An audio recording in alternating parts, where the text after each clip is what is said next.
Okay, guys, today for math, we are going to be looking at order of operations, which for some of you might be completely new. For other people, it will sound familiar, but you don't actually remember a lot about it from last year. And then for other people, you probably already know what I'm about to say. It just kind of depends on how much of last year you remember. So, with order of operations, if you talk to anybody my age or most adults, they will talk to you about PEMDAS, which is the old school, tried and true way to remember the order of operations. And it's please excuse my dear Aunt Sally. And probably if you go home and talk to your adults about that, and you say order of operations, and they say, "What's that?" and you tell them, "Please excuse my dear Aunt Sally," they'll go, "Oh, yeah, I remember that." Because that is a tried and true mnemonic device to help us remember the order. The only thing is that there are a couple of issues with that can make it hard for you to do things in the right order. Because really, this is a better diagram. I think this is a good way to remember the order. But the problem, as we talked about the other day, Izzy actually reminded us that you do multiplication and division at the same time, and you do addition and subtraction at the same time, meaning you're really going from left to right, whichever comes first. So parentheses first, no matter what, and then exponents, no matter what. Then multiplication and division come at the same time. So whichever comes first, literally first, left to right as you're reading that line across. And then the same thing is true with addition and subtraction, whichever comes first. I still like Please Excuse My Dear Aunt Sally because it reminds me the order. I just have to hold in my brain that multiplication and division are actually at the same time, and addition and subtraction are at the same time. So we're going to do two examples to kind of show you how that works today.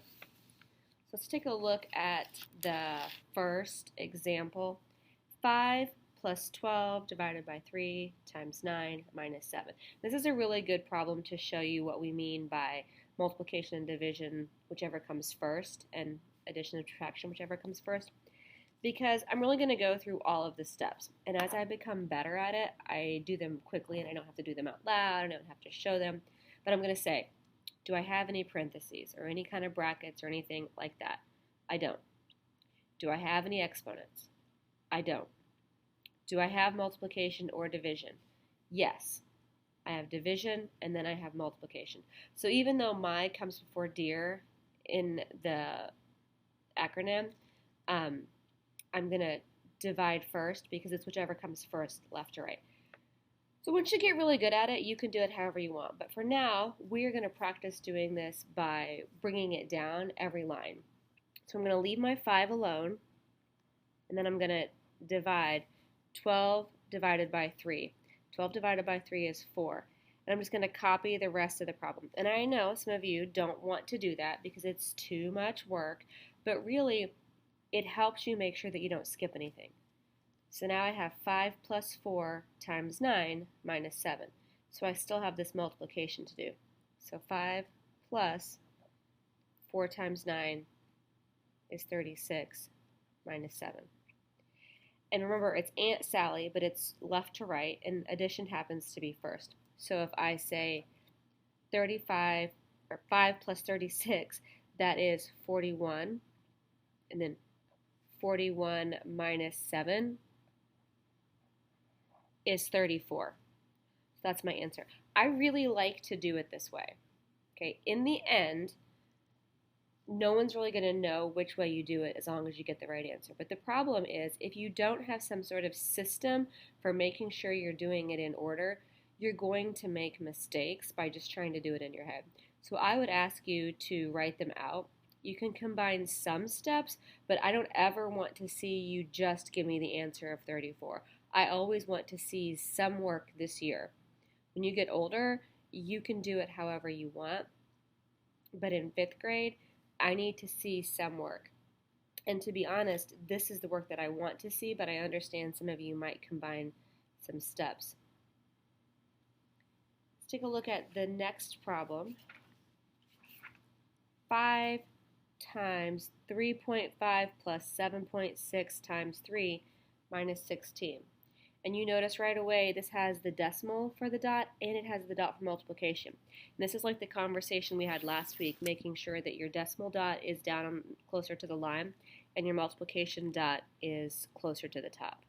Okay, so the first thing I have to do is see if I have parentheses or any kind of container or bracket, and I do. 3.5 plus 7.6 times 3. Well, inside the brackets, I have multiplication. So I'm doing parentheses first, but I also have this, 7.6 times 3. So I bring down my 3.5, and if I have to do 7.6 times 3 off to the side, then that's what I do. And it's 22.8.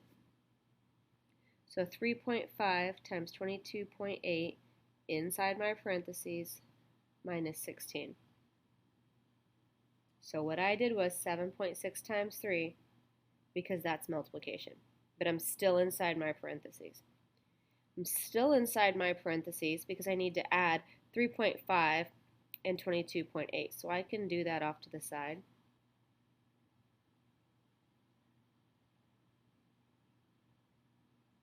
So 26.3 inside my parentheses. And we've talked about this a little bit, but you might have forgotten. If I have a number next to the parentheses like this with no gap, that's multiplication. So what I'm doing is 26.3 times 5. So again, you can come over to the side.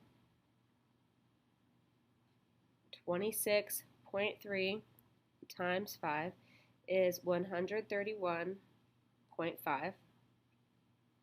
So now I have 131.5 minus 16. I see some of us, based on the DMR quiz the other day, I can see some of us need a reminder of how to do this step 2, because even though it's just subtraction, we need to remember that there's a decimal here after the 16, so it's actually 16.0. So 131.5 minus 16 is 115.5, and that's my answer.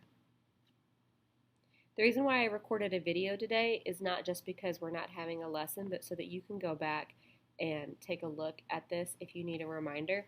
You should have written all of this in your notebook, so if you need to pause it, then pause it and copy it down.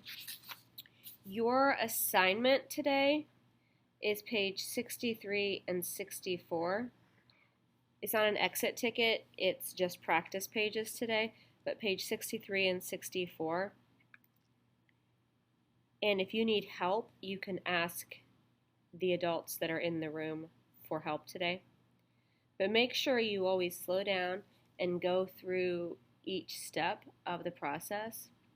Either please excuse my dear Aunt Sally or the triangle. Either one of those methods is fine. So you're going to do 63 and 64 today and make sure you get that turned in by the end of the day.